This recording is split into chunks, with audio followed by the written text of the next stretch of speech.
I'm about to build a system that finds content in any niche that I want to on LinkedIn and then presents it to me in a nice, clean interface, and then lets me decide what content is working well at the moment for me to then copy and emulate and slipstream off. I call this slipstream. The main thing about this is I'm going to show you my exact thinking from start to finish. There will be mistakes, and that's absolutely fine, and that's just part of the course. And that's something I've learned to enjoy and embrace whilst building these tools going out there. I'll give you a quick demo of where we get to right now. This is pulling data from LinkedIn and showing 1,100 plus items here. I can apply a filter based on the profile of the author. So whether they're a founder, growth person, if they're a CEO, and it selects different things. I can select by the type of content it is, so exclude everything that isn't an image, for example. And I can sort it by recency, most recent, or by the ones that have had the most engagement based on their baseline. So this is a really great place to get to with this. And that's why I'm going to show you how I built this and how I got through to this stage. If you're interested in building and making your own one of these, follow along, and I will be happy to answer any questions in the comments below. So if you like what you see, hit subscribe, and I'll love you forever. The main reason I'm doing this is to try and work out how I can continue to grow my LinkedIn account whilst having limited time. And I'll show you what I mean. Last year, my LinkedIn impressions was nearly 5.6 million over the past 365 days. And in the middle of last year, I had a lot more time on my hands. So what you can see here in a few key places, there's a huge jump and spike of impressions. And that was when the rates of change went really high. And that was a time when I had a lot of time in the day to review lots of LinkedIn posts in my niche, the type of posts, as in, is it an image post, is it a video post, is it a carousel, is it a text-only post? What were they talking about? What were the hooks? And delve deep into them and think, okay, I like what these guys are doing. How can I repurpose that and do it myself? That's what's known as using pre-validated content to then put your own shape on it. And this is important, and it carries across all the different social media platforms. If you try and forge your own way, it might work, but you're fighting an uphill battle. If you can find formats that work currently at that right time in the process, and you can then add your own layer to it, that is a shortcut way to giving you success, virality, followers, revenue. Okay, because I don't have the time, but now I know how to vibe code a lot more using Claude Code, I'm going to build out a process that does this for me in the background and then presents to me on a daily basis the outlier pieces of content, which I should then look at and say, yes, I can do my own version of it. Here's the plan. So this whole process of finding someone else's content or finding other pieces of content, then understanding the format and then emulating it is something I call slipstreaming. Slipstreaming is something that happens a lot in sports such as cycling and swimming, where you're sat just behind the leader or someone just in front of you, and you're taking the benefit of them forging the path. And then when the opportunity arises for you, you can maybe come out from under their shadow and forge ahead because you've got more energy, you've saved more energy, you've learned from them, you've benefited directly from them. So what I'm going to do here in this episode is build out my slipstream tool. Let's see where we get to. The process is we're going to start using LinkedIn as the source, and then we're going to Apify to find the data, because you can't scrape LinkedIn without it getting very upset. So Apify is a source of scraping tools that other people have worked out how to scrape LinkedIn, and I'm just going to borrow it. I want to find people based on a keyword, and then I want to filter out and just present the outliers. So I'm not just getting everyone who talks about AI automation, for example. I'm going to find people who talk about AI automation and just filter out to just present to me the top ones for my consideration. Then I'm going to do a bit more research using Claude. You can also use ChatGPT or Gemini or maybe Perplexity to help do some research, read and understand the image, and make it relevant for me, and give a few ideas to me as to how I can make the same content, or how I can use that content to make my own and do it much, much better, much more efficiently, and much quicker. Everything I'm then going to store is I'm going to put into Airtable. When I say Airtable, I mean like a database. When I mean a database, if you want, you can use Google Sheets, something like an SQL database, or if you want to go a bit fancier, you can use Supabase, which is an online database, which you pay for. But I have an Airtable account, so I'm going to put everything in there. Then once everything's in Airtable, I want the tool Slipstream to send me a message, give the 5 best hooks. Hooks are super important. If you don't get people in the hook and stop the scroll, they're not going to see the rest of it. So I overemphasize the amount of effort based on the hook. So I'm getting the rewrite section to create 5 different hooks for me, which I can then review and then pick the best one that works best for me, or I think it's going to be most showstoppy, and then cut it down and edit that and play around with that one. Then once that's done, I'm going to get it and publish it by hand at the moment to LinkedIn. Okay, how am I going to do this? I'm going to use Claude Code. So first thing is, so I have a place where I make all my tools. So I'm going to create a new app, a new folder where I'm going to work within this. Let's go back here and create a new folder and call it Slipstream. And then what this means is when I open up my Claude instance, my Cursor instance, so I use Claude Code within Cursor. And now what I'm going to do here is open up a project and go to my dev folders. And here's a tool, Slipstream. I'm going to open this one up. So super quick around here, this terminal window opens up and I have Claude Code. Fable is enabled for the moment. I'm not going to use, so here, I can change my different models between Fable, Opus, Sonnet, Haiku. I'm going to start off with Opus. I think that will get me a lot of the way there. If it's struggling, then I might switch to Fable to get over the barrier a bit more. So the reason I use Cursor is because there's a few reasons. One is that I can see here, as I start building this out, you'll see here the files being created, which I quite like seeing. So when I click into the Slipstream folder, at the moment it's empty, and that mirrors what we see here in the left-hand panel. Here is Claude Code, which is stored within my Cursor. And then if I want to start doing a few things else in parallel, Cursor has its own coding agent, Composer, and also you can get access to other ones such as GPT 5.6, Kimi as well, which a lot of people are loving. And I can maybe ask that to run different things at the same time. So this helps me when I'm developing and I'm thinking about different things. So I'm going to start here and literally just start building out. I use Whisperflow, which means I'm just going to speak in the same way I'm speaking to you guys and use that to help build out this tool, Slipstream. And what I'm trying to do with this series of videos is to show that it may be way easier to make these tools than you think. And it's just about how you think about them and tie everything together. So, okay, so I want to build out a tool which scrapes creators and their posts over a 14-day period and identifies their outliers. So the outliers will be the posts that perform way better than their average. I want to be able to search by date range and be able to filter by that in the future. I want to be able to search by the keywords and potential niches that people perform. Let's use Appify to do the searching and the filtering, and we'll present the data and pull it into Airtable initially. Once the outliers have been identified, I want then you to be able to help me work out what content has been resonating, why it's been resonating more than others.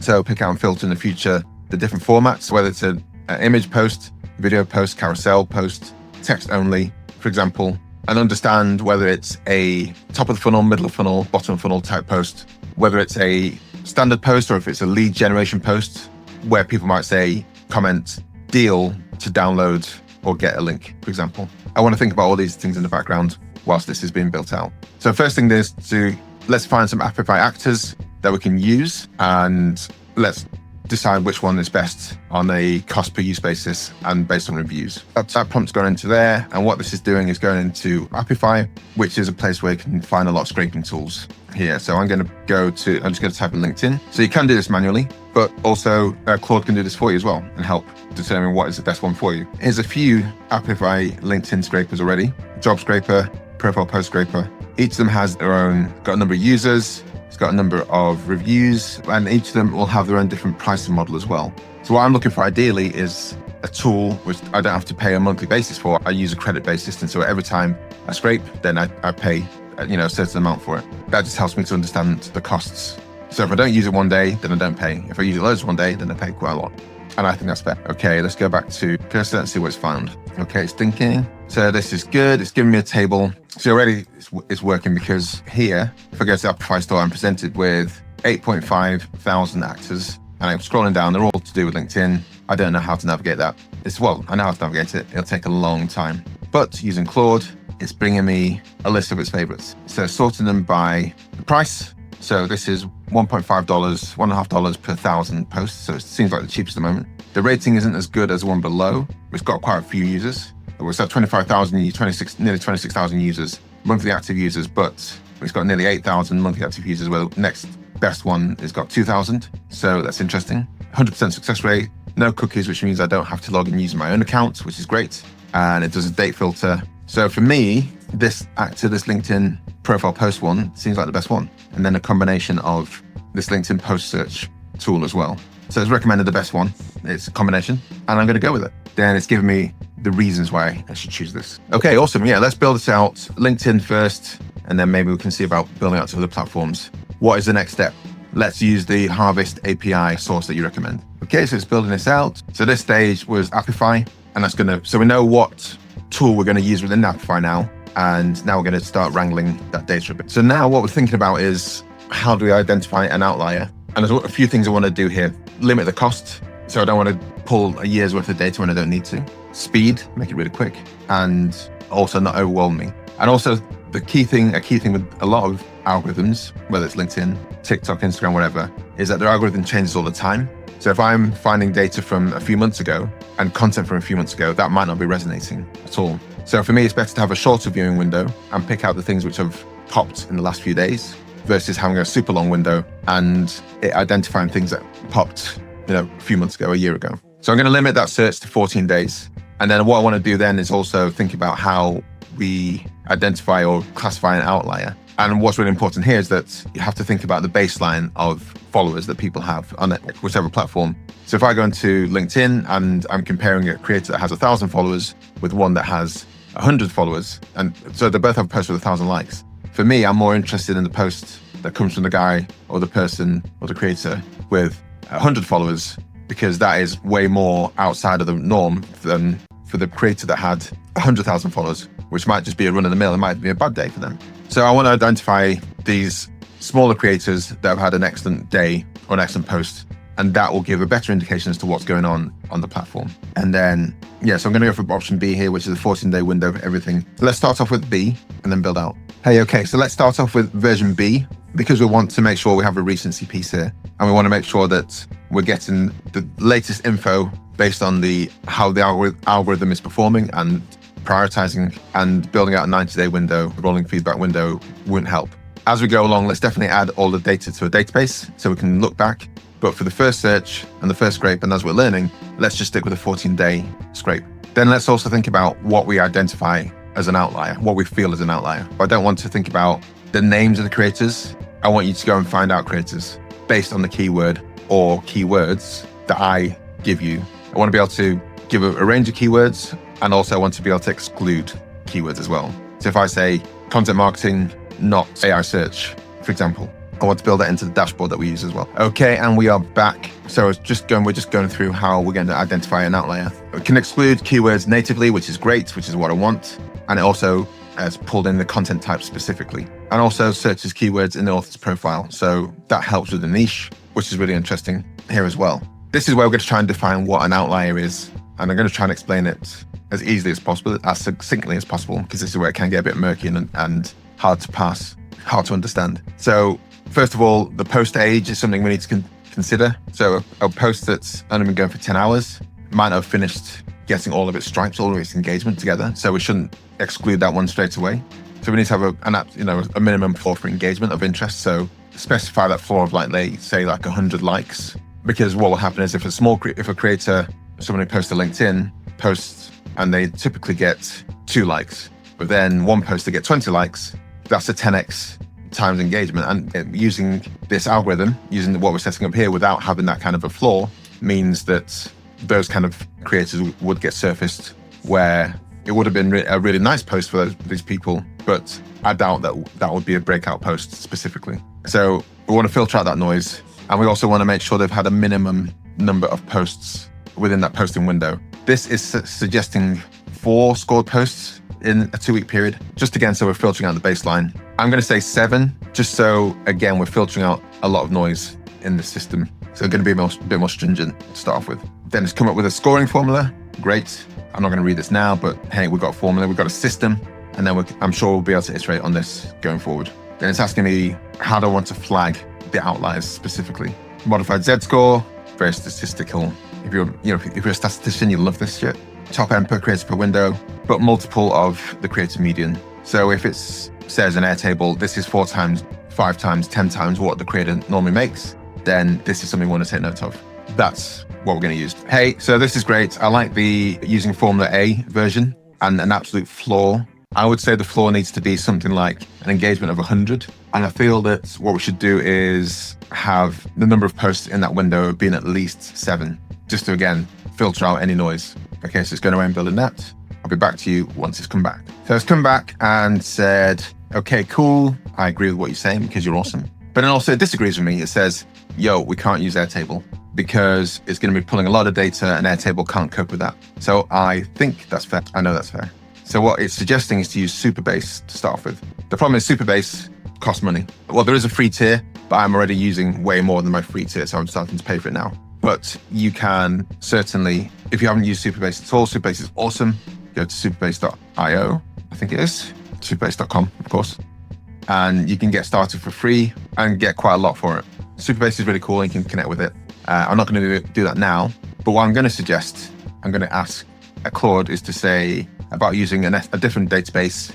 And once it's proven, then I can upload it to Supabase at a later date. Hey, okay, so I agree that Airtable is not going to work in this case, and that's fine. But I think we should make a different database, which is local, maybe put it on the VPS. And once we've got the process working, we can then upload that to Supabase. At the moment, let's just keep things really cheap and free as much as possible, prove it all works before then putting it live onto a running database. How does that sound? What do you recommend? SQLite database? What do you think?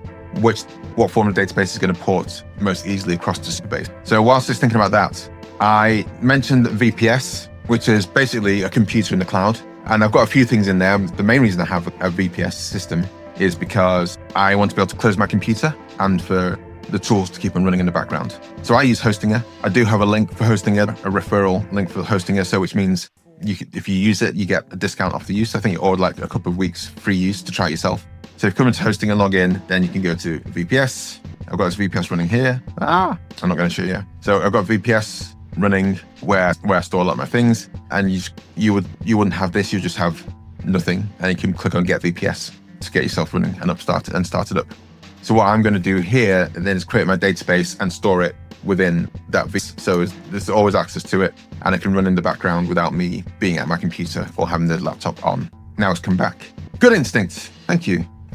There's a misconception worth clearing up. Postgres is free. It always costs money. What costs money is Supabase is hosted here. Running Postgres yourself locally on the VPS costs nothing. So cheap and free, fine. Postgres is schema managed. Supabase is Postgres. So instead of SQLite, we're going to use a Postgres. I don't know if you pronounce that S at the end. And it's saying not SQLite. SQLite is genuinely lovely, but is wrong for this specific purpose. Okay, fine. I believe you. I'm going to take your word for it. So let's use Postgres, and I agree with what you're saying versus SQLite. Let's do that and make sure it's easy to port to Supabase in the future. Yes, I agree with let's use rule-based for the format and to try and detect what type of post it is, whether it's a lead gen post, and also an LLM pass, so using Claude, potentially Haiku, to try and determine what type of funnel stage it is, top, middle, or bottom of the funnel. Okay, so now it's come back. Thank you very much. Here's the slipstream design. One thing I should say, actually, I want to make sure ideally we pull out the images or thumbnails of the posts as well to be able to display it into a dashboard, because that gives me the opportunity to work viscerally a bit more and say, yes, I see why that works. The slipstream is going to help, certainly, surface outliers, but when I'm presented with like a sheet or a list or a viewpoint of 10, hopefully my kind of heart goes to, yes, I think number 4 is the best one. I'm going to iterate and work on that one. That's something I've not added here. Hey, so one thing I love to do is to make sure that in the dashboard, in the user interface of Slipstream, you're surfacing the images of the carousel, of the images of the posts, so I can see clearly and viscerally what these look like, not just based on your information that you're pulling through. We need the media, or at least like the first frame of the media. If it's a video, I don't need to see the whole video. We need a link to that post specifically embedded in there so I can click to it and see what it looks like in real life on LinkedIn.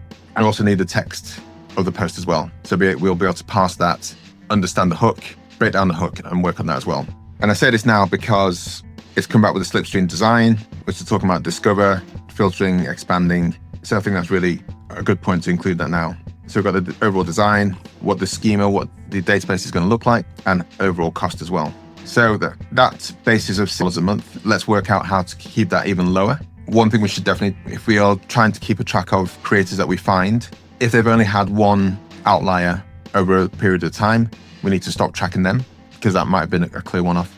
And let's think about other ways to make this as efficient as possible. $16 a month isn't bad, but let's see if we can do it for less. Okay, I'm going to send that and see what it comes back with. Okay, so it's come back with more information. Hopefully I'm just getting through to the idea that you can do a lot of this stuff yourself, just the way I'm thinking. Think logically, think sequentially through everything. We have one thing it's come up with is a revised costing based on scraping usage. So a monthly outlay of under $5. So what I would say here is, hey, this is good. Thanks for the cost reduction. Please build into this a daily tracker of credit usage within Appify. I want to make sure that you are running to task so we don't go and get a massive bill without realizing it's happening. Okay, so that's the design now settled. Write the spec, and then let's see what it's going to look like in the user interface and how we're going to use it. So what we have here is the first pass of Slipstream. It's chosen content marketing, not AI, which is cool, and it's given a spend, how much to spend an hour. And it's picked out this one, Marla Fenwick, as the biggest outlier. It's got the hook in there. Then we have Priya Ramanathan, head of content, fintech. It's pulling their job titles. It's putting the hook in there. It's telling you what kind of post it is, carousel, bottom of funnel. I think this is a lead gen one. So this is interesting to start off with. If I put this filter on, it's filtering by the engagement factor, which is awesome. It's got the funnel states, click in and click out. This is actually really cool. So there's a few things I'm thinking about when I'm looking at this though. One is that it's saying not AI. So it's gone for content marketing as the keyword, which is great. It's got this little logo, Slipstream. Okay, we'll work on that. But as a first pass, this is great. A few things I want to get definitely the images in here in these cards, because at the moment it's just this red, green, blue, orange color. Let's get this sorted. And then let's see about how I can actually add my own search configurations in here as well, instead of what I just said at the top of this video. So back to cursor and Claude Code. Hey, thanks. That looks really like a really good and strong start. What I want to do is, first of all, make sure that we are pulling in the image in, because at the moment, the Neil Okonkwo image, for example, it says it's an image, but all I see is a red square. So where's that in this? I want to be able to do is to add in this dashboard my own search parameters, and ideally be able to get an estimate of how much that will cost to do the first pass of this as well. And also want to be able to say, okay, let's not just have fractional CMO people, let's have anyone who's talking about content marketing on here, because there might be freelancers, consultants, etc., who've got things to say. And I think that might be limiting how many outliers we have in total. And we also want to be able to add and remove those filters, such as fractional CMO. It'd be good to see how that affects things as well. Yeah, got the window, I like this. So I'll give that feedback back to it, and let's come back when it's sorted it all out. Okay, so this was actually just a mock-up. I thought that this was the actual thing, but it's taken on board a lot of the feedback. Anyway, this is sample data. Nothing here is real. So I'm going to ask it to build out the real thing now, just adding a few more things to change. So I like how it's got the filter here now, search configuration, search queries, but I always hate how I'm never sure whether you put the comma in there or if it's the rest of it separately. So I'm going to ask it just to make it like super clear that we put the search query in, and then that collates it like in its own kind of chip. Here you can see narrow by author, fractional CMO. So these things are really cool. I like that. Okay, this looks really good. One thing is with the search configuration, I would prefer it to make it more easy for me to check how you're registering the searches. So when I put content marketing and AI, for example, I want to make it clear if that's being used or if it's content marketing or AI. At the moment here in the field, it just says content marketing. I wanted to make it really explicit at a glance when I look at it that I know what the search parameters are. And if I change something, is it changing the and scenario or the or scenario or whatever? That's my only comment. Let's make those changes and let's do a pass. Let's actually get some data. What do you reckon? Okay, I'll send that and see what comes back. Okay, so now it's come back. It's done a bit of a search and now it's pulling actual information, which looks awesome, which looks good. Yeah. So done a lot of the things I asked it to do to make it clear as to what the search is. So content marketing, not AI. Let's see what happens when I remove the AI term. Does a query change? Okay, so it affects the next scrape. So if I click on scrape the next time, nothing's happening as yet. So that's the thing to say, let's actually get the scrape button working when I make a change. And also it'd be good to have a progress bar that's going. What it's also doing is showing these awaiting 48-hour pieces. Don't want to see any of these. I'm going to give it some feedback now. Hey, so this is a lot better. I like the way we've got a compiled search, which is going to be sent to the search query. We'll be able to run the scrape now. So what do we need to do to be able to enable that? And then when I do run the scrape, I want to be able to see a progress bar, and feel free to sandbag it so it does show a slower progress than might actually be happening. I'd much prefer that than you to get to the end of the progress bar and say that it's complete, but then stall for ages. So let's get a progress bar that's under promises than anything. At the moment in this screen, everything here is awaiting 48 hours. Why is that? We need to be able to make this usable from the start. So I don't want to see these awaiting 48 hours ones. In fact, what we could do is have a filter, show awaiting 48 hours or not. The engagement rate with these ones you've shown is really low, like 2 reactions. And another comment I had is just in general, when it says 2RX, 0CM, 0RP, why don't you just say the words? So 2 reactions, 0 comments, 0 reposts. Just makes it easier to understand what's going on for anyone who comes across this. And feedback here, then I'll get back to you in a second. Okay, so this is the latest version. A few things I need to pick up on, which is really interesting here. First of all, yeah, it's pulling in the content, which is awesome. I can open this on LinkedIn, I think. Yeah, but this thinks it's a text-only post, but there's an image right here, which it didn't pull in. So I'm going to give you that feedback back. The second thing is what I should try and exclude are personal posts, because here there's an outlier. It's great for John Kim, but I don't personally care that their office has moved to Levi Plaza. That's not something I can pull out on a regular basis. So I'll give that feedback back, fold it in there, and let's see what the next version looks like. So this is looking good. I like the progress. There's a couple of things here which need to be sorted out. So this post from John Kim, for example, tells about his company moving to new offices. I don't care about that, but I care about that. So things like raises, just personal stuff with your family, getting married, surgery is great, but it's not content that I can look at and think, oh yes, I can emulate this. So all those things should be eliminated straight away. We don't care about those things. One key thing which I've surfaced is this link was to a post which you said had no media attached to it. When I opened up the URL, there was media attached to it. So something's not quite right there. Let me know your thoughts. Can't wait to hear the next iteration. Oh, actually, sorry, there's a couple of other things here. When you say tracking 14 creators, I would rather be tracking based on keywords than creators. Remember, the creators are going to be rolled out if they're a one-off after 14 days, after a period of time. We find out we don't want to follow them anymore. We roll them off the bandwagon. All right, let's see what comes back now. Okay, so I think we are pretty close here now to having the final version of Slipstream. So if I look on what it's showing me now, I've got these filters on for content marketing. I'm going to just remove a lot of these filters and see what appears. Removes AI. Oh, that's a bit strange. It says search terms used, content marketing, not AI. So I'm just going to take a screenshot of this section. Hey, so what's appearing on the screen at the moment when you first load it up is the initial search terms. But when I remove the keywords for the initial search, the initial search terms still seem to persist somehow. So the initial search terms were content marketing, not including AI. When I removed all the filters, they were gone. And I'm just going to add back all of the content types.